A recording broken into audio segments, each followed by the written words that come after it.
దీనివల్ల వీరు ఏమవుతుందంటే వీరి మానసిక ఆరోగ్యము వర్ణించడం జరిగింది. ముందుగా మౌని కౌన్సిలర్ అన్వితాని శ్రీనివాస్ సార్కి బుక్ అందించాల్సింది కోరుతున్నాను.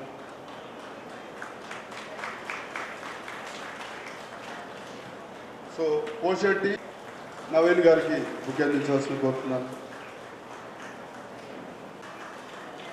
అదేవిధంగా గారికి బుక్ అందించాల్సింది కోరుతున్నాను.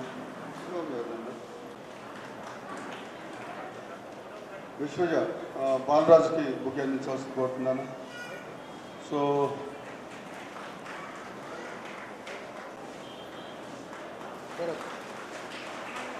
సో మరొకసారి మనం పేరు చూపి చెప్పాలంటే ఏ సమాజంలో అయితే వృద్ధులు, మహిళలు, పిల్లలు సమాజంలో ఎవరు పట్టించుకోలేని సంఘాలు, గ్రూప్స్ వాళ్ళ బాధలని మనం ఎప్పుడైతే వినడం మొదలు పెడతామో దాన్ని ఒక మంచి పరిస్థితి. మీకు బాధలు ఉన్నాయి, అవి ప్రత్యేకంగా సొసైటీలో సెపరేట్గా వినవలసిన బాధలు, వాటికి సెపరేట్ హోదా ఇవ్వాలి, వాటిని మనం అడ్రస్ చేయాలి అనే ఆలోచన కోసమే నేను సిద్ధయ్య గారు ప్లస్ మనకున్న ఈ సిబ్బంది అందరినీ సెల్యూట్ చేస్తున్నాను. అండ్ మీరందరూ అండ్ ఇక్కడ తేజ హాస్పిటల్లో కూడా ఉంటాను. సో నేను ఒక న్యూరో సైకియాట్రిస్ట్ అనమాట. అంటే మానసిక ప్రాబ్లమ్స్ని చూస్తూ ఉంటాను. మానసిక ప్రాబ్లమ్స్ని చూసే డాక్టర్కి అసలు ఇక్కడికి ఎందుకు వచ్చాడు? మీలో ఎవరికైనా మానసిక ఒత్తిడి ప్రాబ్లమ్స్ ఉన్నాయంటారా? ఉన్నాయా? ఎక్సలెంట్. గుర్తించడంలోనే సగం ట్రీట్మెంట్ ఉంది అంటామన్నమాట. సో ప్రపంచం అతి వేగంగా పరిగెడుతుంది. ఈ రోజు ఉన్నది రేపు ఉండట్లేదు. ప్రతిరోజు కొత్త యాప్, కొత్త నోటు, కొత్త షాపు, కొత్త సిబ్బందితో మారుతున్న ప్రపంచంలో ఒత్తిడి అనేది చాలా సహజం. ఎస్పెషలీ కోవిడ్ తర్వాత చూస్తే ఈ ఒత్తిడి ఎంత వెళ్ళిపోయిందంటే పిల్లల్ని కూడా ఎఫెక్ట్ చేయడం స్టార్ట్ అవుతుంది. సో నేను బయట దేశాలకు వెళ్ళకుండా నిజామాబాద్లోనే ప్రాక్టీస్ పెడదామని అనుకోని వచ్చిన తర్వాత 10 మందిలో 3 పిల్లల్ని చూస్తున్నాం. అది కోవిడ్ తర్వాత. సగం మంది ఫోన్కి ఎడిక్ట్ అయిన వాళ్ళే. సో అసలు ఈ ఒత్తిడి అనేది మంచిదా చెడ్డదా? చెడ్డదా? చెడ్డదా ఎంతమంది అంటారు? మంచిదని ఎంతమంది అంటారు? సో ఈ ఒత్తిడి 2 రకాలన్నమాట. మంచి ఒత్తిడి ఉంటుంది, చెడు ఒత్తిడి కూడా ఉంటుంది. అసలు ఒత్తిడి ఎందుకు అవుతుంది? మనిషి ఒక సిచ్యువేషన్కి అడ్జస్ట్ అవ్వాలి. ఇప్పుడు మీ ఇంట్లో చాలా పనులు ఉంటాయి, ఇక్కడ సడన్గా ప్రోగ్రామ్ ఉంది, ఆ పనులన్నీ వదిలేసుకొని ఇక్కడికి రావాలి. అది మంచిది, ఎందుకంటే ఆ ఒత్తిడి లేకపోతే మనం ఆ పనులన్నీ చేసుకొని ఇక్కడికి రాలేము. అసలు ఒత్తిడి లేకపోతే ఇంట్లోనే టీవీ ముందర కొంచెం రిలాక్స్ అవుతూ ఉంటాం, ఏం పని చేయం. కానీ చెడు ఒత్తిడి ఎప్పుడైతే దీర్ఘకాలంలో ఉంటుందో మనకి లేని రోగాలు వస్తాయి, ఉన్న రోగాలు పెరుగుతాయి. ఒక జనరల్ మెడిసిన్ ఓపీడీ, ఒక 100 మంది ఓపీ చూసే డాక్టర్ ఎవరైనా మనం మాట్లాడితే దాంట్లో 50 మంది ఒత్తిడికి సంబంధించిందే అంటారు. చిగురు ఎందుకు వచ్చినట్టు ఒత్తిడి వల్ల అంటారు, బీపీ ఎందుకు పెరిగినట్టు ఒత్తిడి వల్ల అంటారు. సో మీ ప్రొఫెషన్ వల్ల కూడా ఒత్తిడిలు రకరకాలుగా వస్తూ ఉంటాయి అన్నమాట. ఈ ఒత్తిడి వచ్చినప్పుడు సాధారణంగా మనలో చాలా మార్పులు జరుగుతాయి.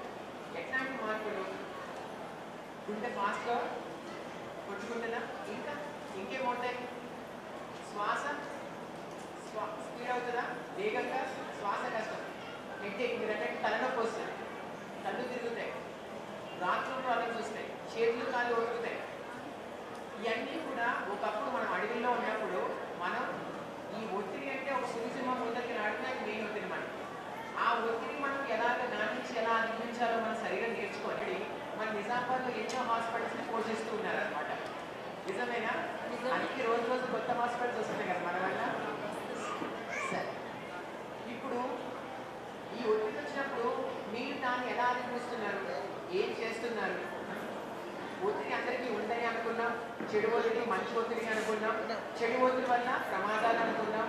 కానీ ఒక వృత్తి వల్ల కానీ మనన్న మార్పు చెందుతున్న తొందరగా వేగంగా మారుతున్న సమాజంలో వల్ల కానీ ఈ ఒత్తిడి వచ్చినప్పుడు మనం దాన్ని ఎలా అధిగమిస్తున్నాం?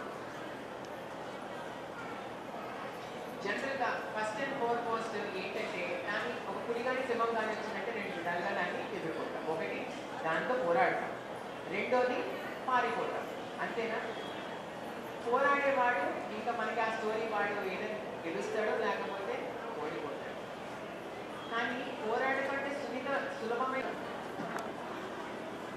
ఈ ఒత్తిడి నుంచి తాత్కాలికంగానే నాకు రిలాక్సేషన్ వస్తుంది కదా, దాంట్లో తప్పేముంది. మొత్తం ఫ్యామిలీ కానీ సొసైటీ కానీ అంతా డిస్టర్బ్ అయిపోతూ ఉంటుంది. ఇంకో విషయం, మనం ఆక్యుపేషన్ అంటే మనం చేసే పని చాలాసార్లు ఏమవుతుంది అంటే షేమ్ వర్సెస్ గిల్ట్ అనే ఒక కాన్సెప్ట్ ఉంటుంది అనమాట. సో ఈ వృత్తి వలన ఎంతోమంది అబ్జర్వేషన్ హోమ్స్ అంటే పిల్లల్ని జైల్లో పెడతారు చూడండి, అట్లాంటి హోమ్స్ కానీ, లేకపోతే వృత్తులు మనకి ఫర్ ఎగ్జాంపుల్ రోడ్డు పైన పిల్లల్ని ఆడుకోవడానికి పంపించడం కానీ, లేకపోతే ఎలాంటి పని వాళ్ళకి అలవాటు అయిపోయిందన్నో అది మార్చుకోవడానికి చాలామంది ఇబ్బంది పడుతూ ఉంటారనమాట. ఏదైనా సరే, ఇప్పుడు నాకు ఈరోజు నాకు పేషెంట్ని చూడడం అలవాటు అయిపోయింది, రేపు నన్ను వేరే పని చేయమంటే నాకు ఇబ్బంది అయిపోతుంది. కాకపోతే పని వేరు, మనిషి వేరు. మనం చేసే పనికి మన చెయ్యట్లేదు కాబట్టి నువ్వు తప్పు అనడానికి లేదు. ఒకవేళ అలా ఎవరైనా అన్నా మీరు తప్పు అవ్వరు. మీరు చేసే పనిని ఎలా మెరుగుపరుచుకోవాలో, ఎంత ఇంప్రూవ్ చేయాలో, ఎంత బెటర్గా 10 మందికి హెల్ప్ అవ్వాలి, ఎలా అవ్వాలో అది చేయడంలో అర్థం ఉంది. కానీ మన క్యారెక్టర్ పైన మరక మనం తప్ప ఎవ్వరూ గీయలేరు. ఇది తెలిసిన వాళ్ళు ఎలాంటి ప్రొఫెషన్లో ఉన్నా, ఏం చేసిన వాళ్ళైనా గతాన్ని వెనక్కి పెట్టి మన లైఫ్ని ముందరికి తీసుకెళ్ళగలుగుతారు. సగం మంది ముందరికి వెళ్ళలేక, లేకపోతే వాళ్ళ క్యారెక్టరే తప్పు అనే ఫీలింగ్లో చాలా డిప్రెషను, యాంగ్జైటీ, అంటే లైఫ్ అంటే ఇంట్రెస్ట్ తగ్గిపోవడం. మన సంతోషం మన చేతుల్లో ఉండాలి, మన సంతోషం మన చేతుల్లో ఉండాలి, వేరే వాళ్ళకి తాళాలు ఇవ్వద్దు. మీరు గతాన్ని వెనక్కి పెట్టగలగాలి. ఆ గతాన్ని ఇంకా మీరు ఎలా డెవలప్ అవ్వాలనుకుంటున్నారో, ఎలా ఇంప్రూవ్ అవ్వాలనుకుంటారో, ముందరికి ఎలా వెళ్ళాలనుకుంటున్నారో దానికి కరెక్ట్ అయిన రూట్ తీసుకొని మీరు వెళ్ళండి.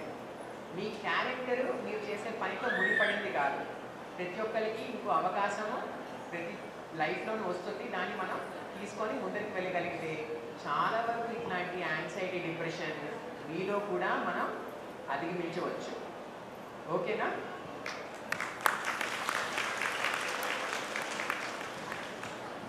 మీకు ఏమన్నా క్వశ్చన్స్ ఉన్నాయా? మీలో ఎవరైనా ఏమైనా అడగాలనుకుంటున్నారా? ఎందుకంటే ప్రతిసారి అవకాశం దొరకకపోవచ్చు కదా. మీరు ఏమన్నా అడగాలనుకుంటున్నారా? మీకున్న ప్రాబ్లమ్స్ కానీ, ఎందుకంటే ఎవరి ప్రాబ్లమ్స్ వాళ్ళకే బాగా తెలుస్తాయి.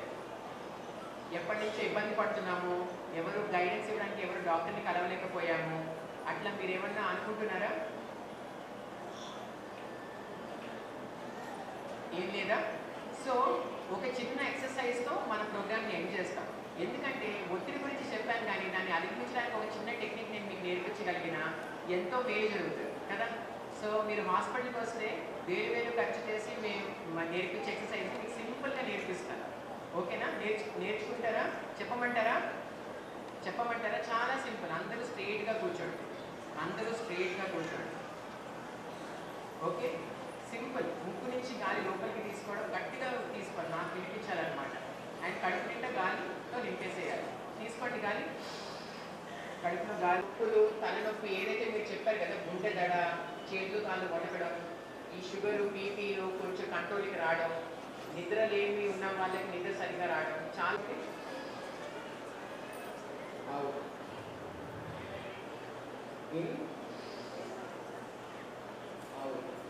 రెండు పాదాలని భూమి పైన గట్టిగా దూరంగా కిందకు తోయాలి. భూతలకి చాలా ఒక్కెక్కువ కదా, మీ ఒత్తిడంతా లాగేసుకుంటారు అన్నమాట.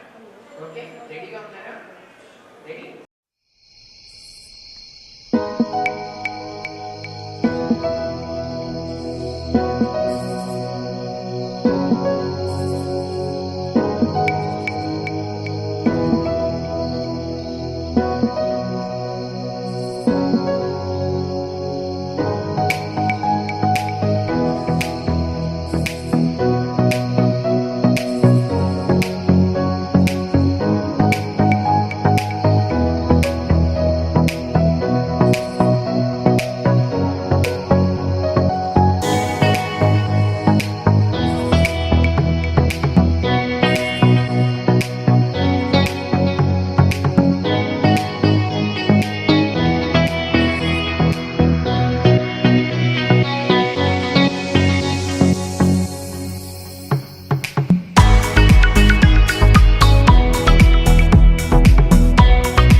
పైన మీ ముందు పంచుకుందాం అనుకుంటున్నా.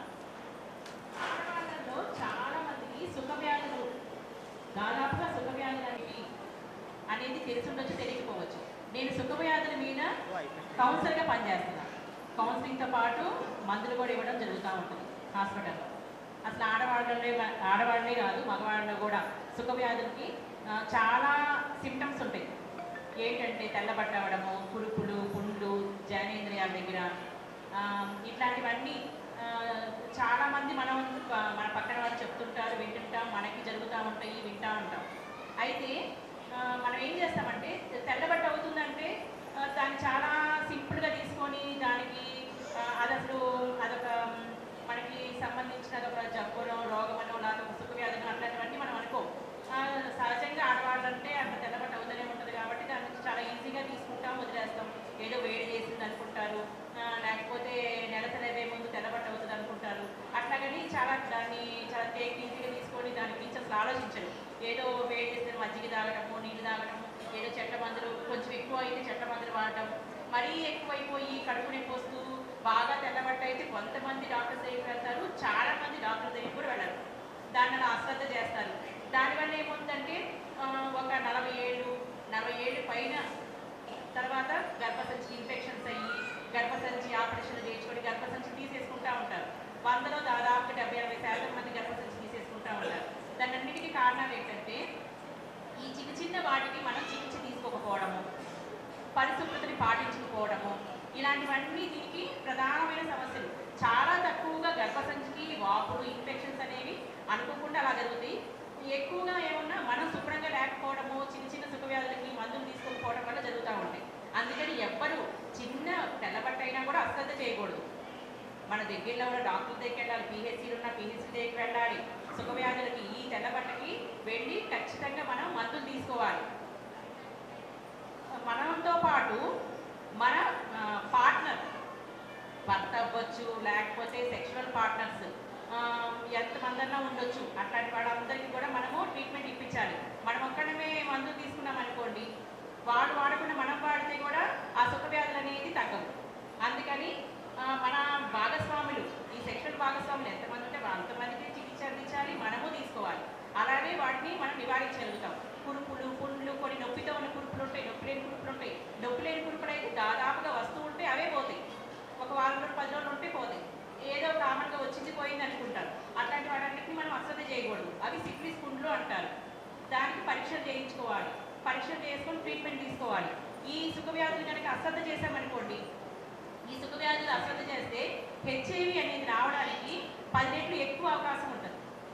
ఇవన్నీ మనం తెలుసుకోవాలి. ఆడవాళ్ళం, చదువుకున్న వాళ్ళైనా చదువుకోని వాళ్ళని ఏ పని చేసుకుని ఇవి విలువ మనం తెలుసుకోవాలి. ఈ హెచ్ఐవి రావడానికి, సిక్లిస్ రావడానికి అవకాశం ఎక్కువ ఉంటుంది కాబట్టి ఖచ్చితంగా చిన్న సుఖవ్యాధులు వచ్చినప్పుడు ఖచ్చితంగా ట్రీట్మెంట్ తీసుకోవాలి. నేను చేసే గవర్నమెంట్ హాస్పిటల్లో మాకు సుఖవ్యాధుల మీద ట్రైనింగ్ అయిన పెద్ద డాక్టర్లు ఉన్నారు. మీరు అక్కడ దాకా రాగలిగితే అక్కడికి వచ్చి మీ ట్రీట్మెంట్ తీసుకోండి. మేము అక్కడ దాకా రాలేము, మేము పనులకు వెళ్ళాలి, మాకు ఇబ్బందిగా ఉంటుంది అట్లా అనుకున్నప్పుడు పక్కన పిహెచ్సికి వెళ్ళి మందులు తీసుకోవచ్చు.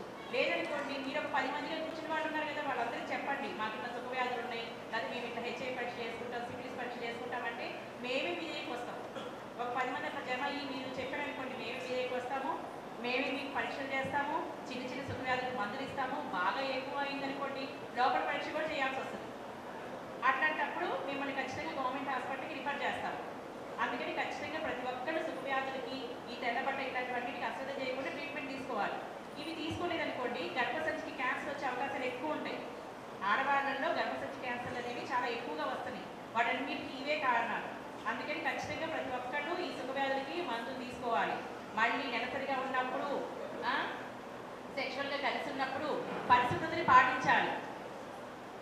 జనేంద్రాన్ని నీడతో శుభ్రంగా వాష్ చేసుకోవడం, ఇట్లాంటి పరిశుభ్రతను పాటించాలి. ఇట్లాంటివన్నీ పాటించుకోవడం వల్ల ఈ సుఖవ్యాధులు రావడానికి అవకాశాలు ఎక్కువ ఉంటాయి. ఇవన్నీ మినిమం మనం తెలుసుకోవాలి. మనం సొంతంగా కొన్ని ఈ శుభ్రతనన్నా పాటించాలి. ఇవన్నీ ప్రతి ఒక్కరికి తెలుసుకోవాలి, ప్రతి ఒక్కరు ఆచరిస్తారని కోరుతున్నాను. ఈ అవకాశం ఇచ్చిన ప్రజలందరికీ నా ధన్యవాదాలు. చెప్పాలనుకున్నా కానీ మనకి ట్రీట్మెంట్ ఇచ్చే డాక్టర్ కూడా అందుబాటులో లేకపోయేటచ్చు. మరి వరలక్ష్మి మేడం చెప్పారు, గవర్నమెంట్ హాస్పిటల్లో డిఎస్సి క్లినిక్ ఉంది. మరి మీకు ఏ ఇబ్బందులు ఉన్నా కానీ మేడం దగ్గరికి రావచ్చు. మేడం కరెక్ట్ చెప్పారు ఏంటంటే మిమ్మల్ని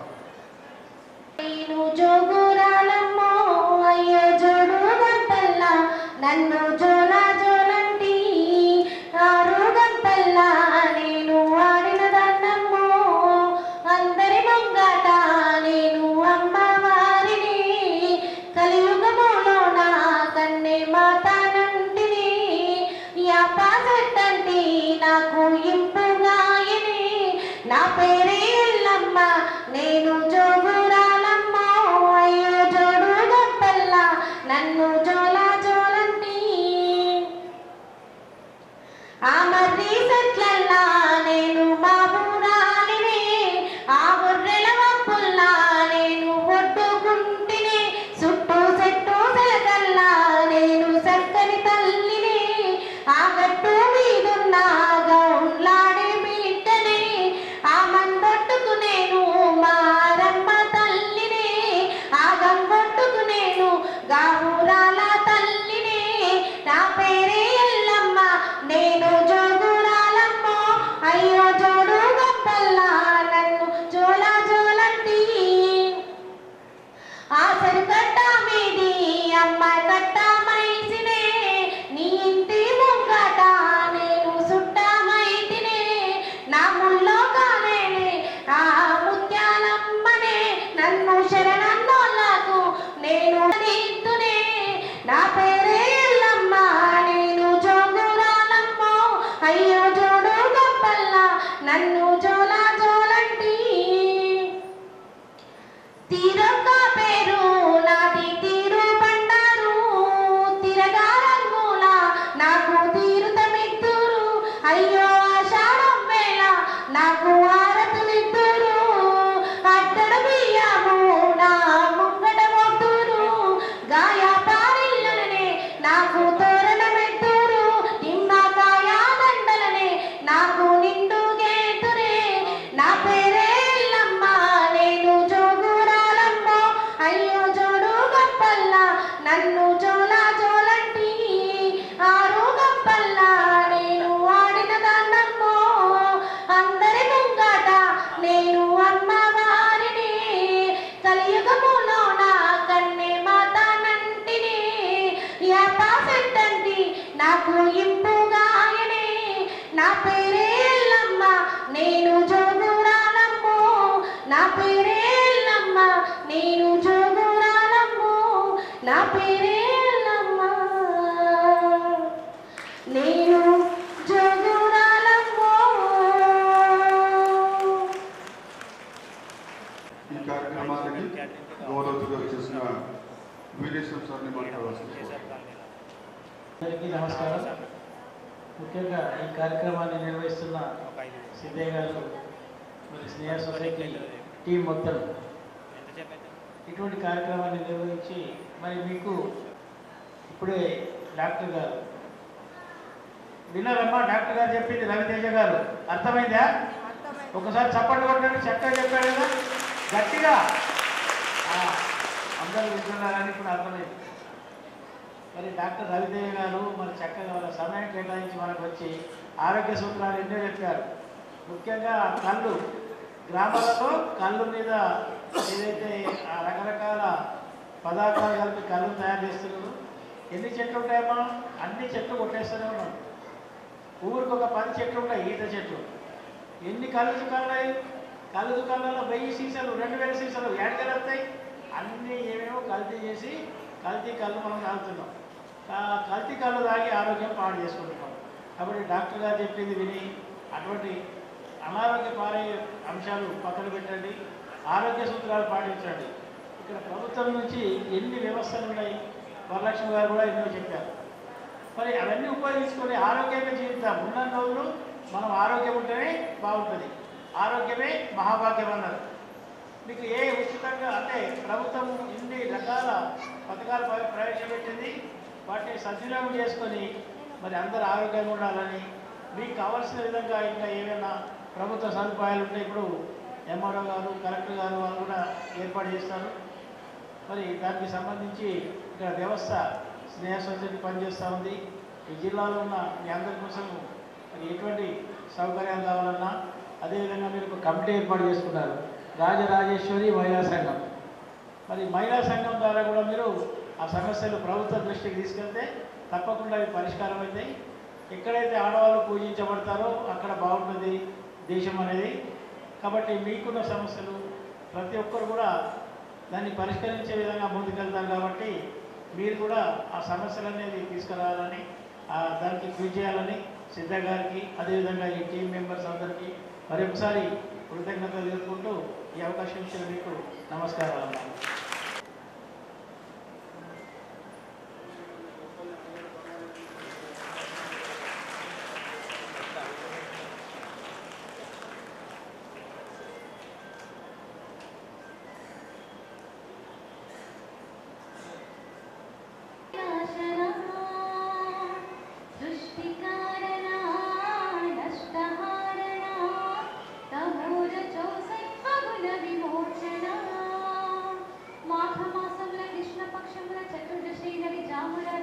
మహాలింగమై ఉద్భవించట బ్రహ్మ విష్ణువుల అహమే సృష్టికి మూలం నీవై తెలిసి సాకిలపడి నీ మహిమకు ముక్తి అరే హో జంగమా వివాదింగమా పక్కన పార్వతమా తలపై గంగమా అరే హో జంగమా మెడలో సర్పమా బూడిద దేహమా సిగలో సంగమా సృష్టిని సృష్టించగా తొలిగా పుట్టావట మాఘ మాసమున మళ్ళీ పుట్టావట బ్రహ్మ విష్ణువుల తగువులు తెచ్చావట మహాశివరాత్రిగా మహిలో నిలిచావట అరే హో జంగమా విభూతి లింగమా పక్కన పార్వతమ్మ తలపై గంగమ్మ అరే హో జంగమా మెడలో సర్పమా బూడిద దేహమా సిగలో సంగమా తారే తారే రే ఓ తారే తారే రే తారే తారే రే ఓ తారే తారే రే నిదురా ఆహారం అన్నీ మానేస్తా ఉండి ఉపవాసం చేస్తా జాగారం జ్ఞానం నీలం నీవే ఈ సూత్రం మూడవ ఈ నేత్రం తెరిస్తే చడుభస్వం జగమే నీ రూపం తారే తారే రే ఓ తారే తారే రే తారే తారే రే ఓ తారే తారే రే అరే హో జంగమా విభూతి లింగమా పక్కన పార్వతమా తలపై గంగమా అరే హో జంగమా మెడలో సర్పమా బూడిద దేహమా సిగలో సంగమా సృష్టిని సృష్టించగా తొలిగా పుట్టావట మాఘ మాసమున మళ్ళీ పుట్టావట బ్రహ్మ విష్ణువుల తగువులు తెచ్చావట మహాశివరాత్రిగా మహిలో నిలిచావట అరే హో జంగమా విభూతి లింగమా పక్కన పార్వతమా తలపై గంగమా అరే హో జంగమా మెడలో సర్పమా బూడిద దేహమా సిగలో సంగమా తారే తారే రే ఓ తారే తారే రే తారే తారే రే ఓ తారే తారే రే ఆత్మ పరమాత్మ అంతా నీ ఆట ఒక చోటికి తీసుకొచ్చినటువంటి మన స్నేహ సొసైటీ సెక్రటరీ గారైన సిద్ధే సార్ గారికి మొదటిగా అభినందనీయం. అలాగే వీరేశ్వర సార్ గారికి, ఎంతోమంది మన ఐఆర్టీ యోగులందరికీ కూడా సేవలు అందిస్తున్నటువంటి డాక్టర్ శ్రీనివాస్ గౌడ్ సార్ గారికి, అలాగే శ్రవంతి గారికి, యాప్క్యూ నవీన్ గారికి, ఇంతకుముందు ఎస్టీడీస్ కౌన్సిలర్ అయినటువంటి మీ అందరికీ, అంటే నేను టీబీ కోఆర్డినేటర్గా పనిచేస్తున్నాను మన టీబీ సెంటర్లో. ముఖ్యంగా మీ దగ్గరికి వచ్చి ఇదంతా చెప్పాల్సిన అవసరం ఎందుకుందంటే చాలా వరకు అంటువ్యాధుల గురించి మీపై అంటే మీకు కొంచెం అవగాహన కల్పించడం కొరకు వీడికి వచ్చాను. మిమ్మల్ని ఎందుకు తెలియజేసుకున్నానంటే దానికి కూడా ఒక కారణం ఉంది. ఏదైతే అంటువ్యాధులు ఫస్ట్ అంటే టీబీ అనే వ్యాధి ఇప్పుడు కోమార్బిడిటీ అంటే ఎవరికైతే PLHIV కేసులు ఉన్నారో వాళ్ళకు కానీ సంక్రమిత వ్యాధులతో బాధపడుతున్న వాళ్ళు కానీ వాళ్ళకు ఈ టీబీ వచ్చే అవకాశాలు ఎక్కువగా ఉంటాయి. దాని కొరకు మీ అందరికీ టీబీ యొక్క లక్షణాలు తెలపడానికి వరకు అది ఏ విధంగా వ్యాప్తి చెందుతుంది, దాన్ని ఎలా అరికట్టాలి, ఒకవేళ వస్తే ఏ రకమైన మందులు ఉంటాయి, వాటి గురించి వివరాలు ఇప్పుడు ఒక చిన్న 2 నిమిషాల్లో ముగిస్తాను. ముఖ్యంగా టీబీ ఇది ట్యూబర్క్లోసిస్ అంటారు. మైక్రోబాక్టీరియల్ ట్యూబర్క్లోసిస్ బ్యాక్టీరియా ద్వారా వస్తుంది కాబట్టి ఇది ఒక భయంకరమైన అంటువ్యాధి. ఒకరి నుంచి ఒకరికి గాలి ద్వారా సోకే అవకాశం ఉంటుంది. అంటే దగ్గినప్పుడు కానీ తుమ్మినప్పుడు కానీ మాట్లాడినప్పుడు కానీ ఎవరైతే రోగి ఇన్ఫెక్ట్ అయిన రోగి ఉంటాడో టీబీ రోగి అతను నోటి నుంచి తుంపర్లు ఒక్కసారి ఇట్లా అని తగ్గితే అతని నోటి నుంచి 3000 తుంపర్లు బయటకు వస్తాయి. మనకైనా ఎవరికైనా ఆ వచ్చినప్పుడు ఆ తుంపర్లలో ఆ తుంపర్లో ఎక్కడైనా బ్యాక్టీరియా బయటకు వచ్చే అవకాశాలు ఉంటాయి. అప్పుడు ఆ బ్యాక్టీరియాని మనం ఆరోగ్యవంతమైన వ్యక్తి పెంచినప్పుడు అతని ముక్కు ద్వారా ఊపిరితిత్తులకు వెళ్ళి అక్కడ స్థావరం ఏర్పరచుకొని ఆ ఊపిరితిత్తులు మెల్లగా తినేయడం స్టార్ట్ చేస్తుంది. అదేవిధంగా తర్వాత మెల్లగా దగ్గు, జ్వరము, బరువు తగ్గిపోవడం లాంటి లోపాలు అంటే ఇలాంటి లక్షణాలు బయటపడతాయి.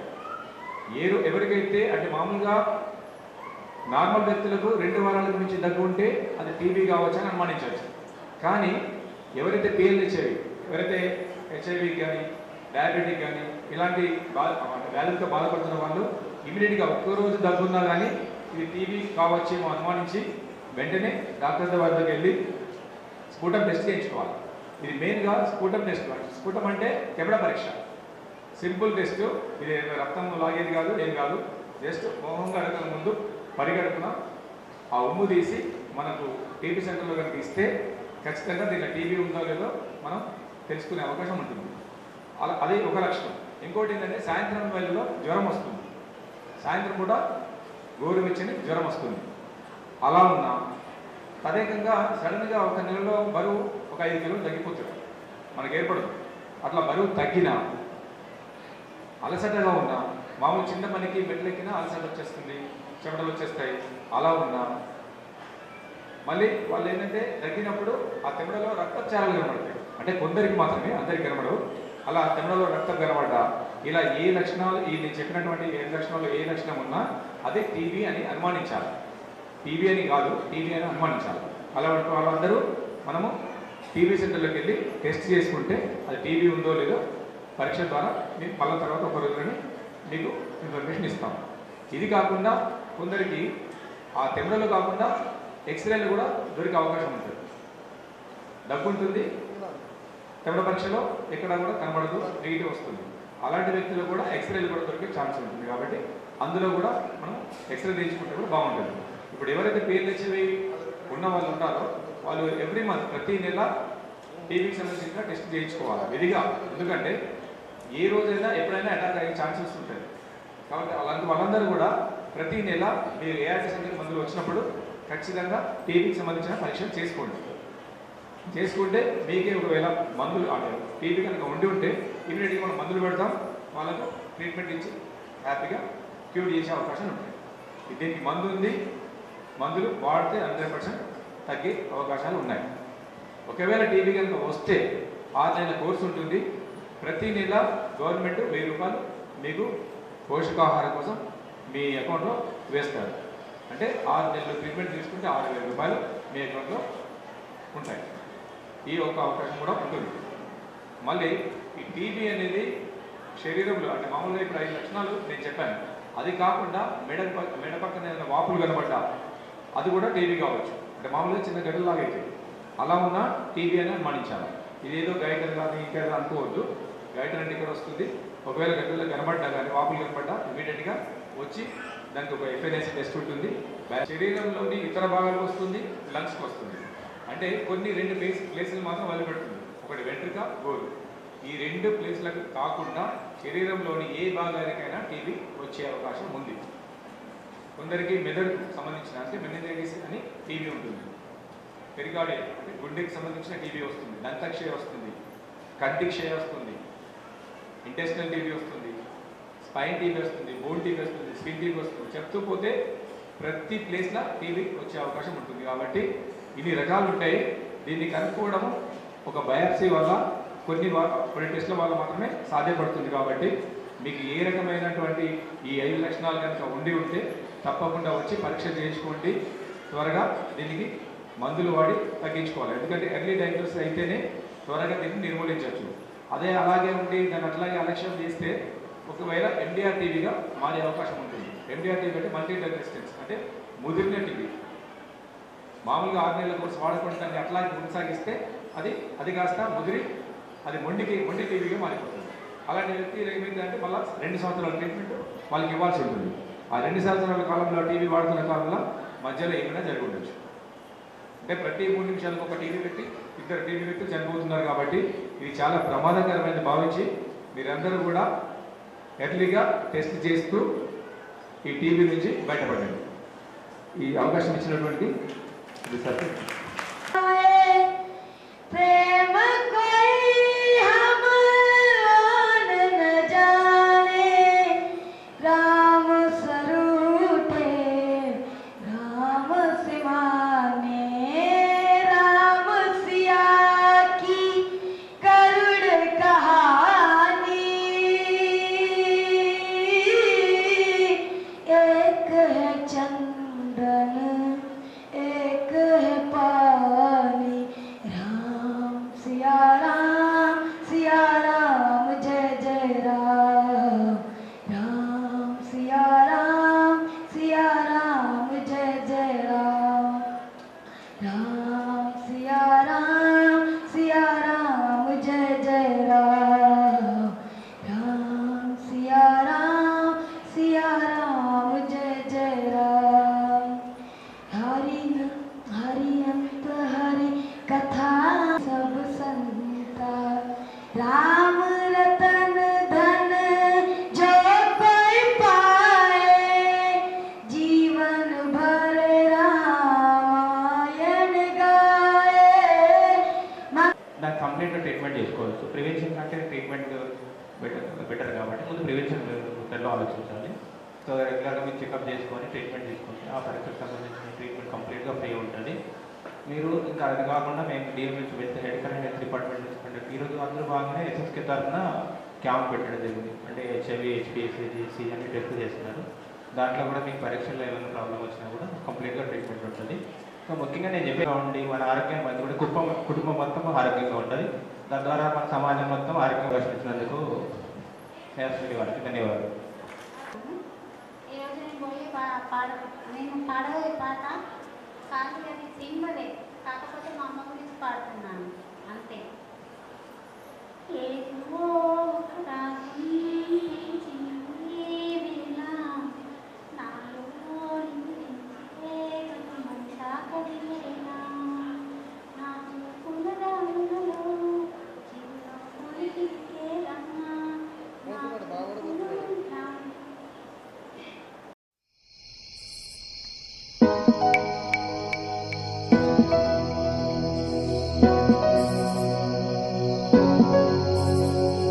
Thank you.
SRC counsellor, Sravanthi, SSK coordinator, Balaraju program manager, అదేవిధంగా రవితేజ గారు, వీరేశం గారు, వారు కూడా మన మధ్యలో ఉండి వాళ్ళు ఇతర కారణాలు వెళ్ళిపోయారు. వాళ్ళందరూ కూడా పేరు పేరున ధన్యవాదాలు తెలియజేస్తూ మరి ఈ మీటింగ్ పార్ట్ కంప్లీట్ చేస్తున్నాను. దయచేసి అందరూ ఓపికతో కూర్చోండి. ఒక హాఫ్ అన్ అవర్లో ఎలక్షన్ కంప్లీట్ చేసేద్దాం. తర్వాత మీ అందరి కోసం లంచ్ ఉంది. సో దయచేసి మీరు వెయిట్ చేయాల్సింది కోరుతున్నాను. మరి వచ్చిన ప్రతి ఒక్కరికి కూడా ధన్యవాదాలు.